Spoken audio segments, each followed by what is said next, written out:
Baghrai Pratapgarh CHC Baghrai की लापरवाही से पत्रकार के नवजात शिशु की हुई मौत। खबर प्रतापगढ़ जिले के बाघराय थाना क्षेत्र के अंतर्गत बारौ ग्राम निवासी पत्रकार अमित तिवारी का है, जिनकी पत्नी को बुधवार की रात डिलीवरी केस में CHC में भर्ती किया गया था, जहां CHC के स्टाफ सबिता पांडे नर्स द्वारा परिजनों को बताया गया कि नॉर्मल डिलीवरी होगी, कोई दिक्कत नहीं होगी, जबकि परिजन कह रहे थे कि कोई दिक्कत होगी तो उन्हें रेफर कर दे। वहीं आपको बता दें कि परिजन का कहना ये भी है कि उनसे रात में डिलीवरी किट और दवाएं बाहर से मंगाई गई और डिलीवरी में जच्चे के साथ मनमानी करके बच्चे को गलत तरीके से खींचकर बाहर निकाला गया। जब मामला सीरियस हो गया तो जच्चे और बच्चे को रेफर कर दिया। वहीं थोड़ी देर में बच्चे की मौत हो गई। वहीं महिला को एक निजी अस्पताल प्रयागराज में भर्ती कराया गया, जहां महिला को 14 टांके लगे, जबकि एक ऑपरेशन में भी इतने टांके भी लगते।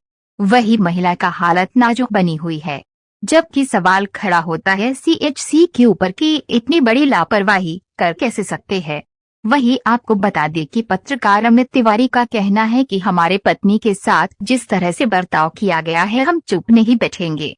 हम जिले के सभी बड़े अधिकारी से मिलेंगे और सरकार तक अपनी बात पहुंचाएंगे, जिससे किसी के साथ दोबारा ऐसी घटना न घटे और अस्पताल के भ्रष्ट कर्मचारियों और अधिकारियों के ऊपर सख्त कार्यवाही नहीं हुई तो भूख हड़ताल करेंगे, दाना पानी छोड़ देंगे, नहीं तो CMO मामले को संज्ञान में लेते हुए भ्रष्ट कर्मचारियों और अधिकारियों के ऊपर कठोर कार्यवाही हो। प्रयागराज टाइम्स न्यूज के लिए संवाददाता अंशु कुशवाहा की रिपोर्ट। मेरा नाम अमित तिवारी है। क्या मामला है? पूरा मामला यह है, बुधवार की रात लगभग 12 बजे हम CHC बाघराय अपनी पत्नी को लेके गए। वहाँ उनको डिलीवरी थी। वहाँ पर केवल स्टाफ सबिता पांडे मिली। वहाँ पर उन्होंने हमारी पत्नी को लगभग 4 से 5 घंटे हमें झांसा देती रही कि आपके वाइफ को नॉर्मल डिलीवरी होगी। फिर उन्होंने कहा आपको जो डिलीवरी होगी लेकिन कुछ टाइम लगेगा। टाइम करते करते 4 साढ़े 4 दिन लगभग हमारी वाइफ को बच्चा पैदा हुआ। बच्चा होने के बाद उन्होंने जबरन खींच के हमारे बच्चे को निकाला था, जिसकी वजह से हमारे बच्चे की मृत्यु हो गई। फिर उन्होंने कहते कहते उन्होंने उनके पास ये हमसे कहा कि आप हमारे हॉस्पिटल में टाका नहीं है लगाने के लिए, हम टाका नहीं मार पाएंगे। जो कि CHC बाघराय में सारी व्यवस्था सरकार की इतनी महत्वपूर्ण योजनाएं आ रही है, जो कि CHC बाघराय में वो भी उपलब्ध नहीं। तो दवा आपको वहीं पर उपलब्ध मिली कि दवा हमें रात में मेडिकल स्टोर खुलवा के 2 बजे 300 रुपये की हमें दवा बाहर से लानी पड़ी। इनके पास ग्लव्स नहीं था, ये आप समझ लीजिए। तो उसके बाद फिर आपके साथ क्या हुआ? उसके बाद हमें ये रिफर की हमारे बच्चे को, हमारी पत्नी को, जो कि बच्चा हमारा यहीं पर एक्सपायर हो गया था। हमारी पत्नी की हालत इतना नाजुक थी कि ब्लड बंद ही नहीं हो रहा था। इनके पास टाका मारने के लिए धागा तक नहीं था, ये समझ लीजिए। तो प्रयागराज जब आप वहाँ पर लेकर के गए तो फिर वहाँ पर कैसे क्या हाल था? वहाँ पे हमने एडमिट कराया। वहाँ पे 14 टाँके लगे। पत्नी को हमारी ICU में अभी एडमिट है। तो अभी भी हमारी पत्नी जिंदगी और मौत के बीच जूझ रही है।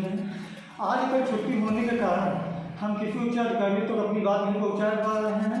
कल से परसों के बीच हम माननीय उप मुख्यमंत्री विजय पाठक जी के पास, CMO प्रतापगढ़ के पास, DM साहब के पास तक अपनी सूचना पहुँचाएंगे लिखित के माध्यम से। अस्पताल में जिस तरह से बर्ताव आपके साथ किया गया है तो इससे आप कितना संतुष्ट हैं? हॉस्पिटल में न तो अधीक्षक न तो कोई डॉक्टर, केवल एक हमें स्वीपर दिखा था।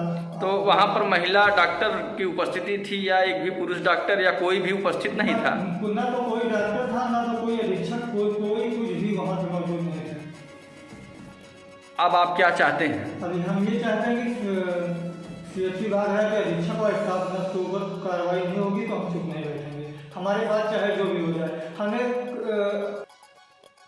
इनके साथ कार्रवाई होनी चाहिए, जो कि हमारे साथ जो घटनाएं हुई ये और किसी के साथ घटना ना हो सके। धन्यवाद।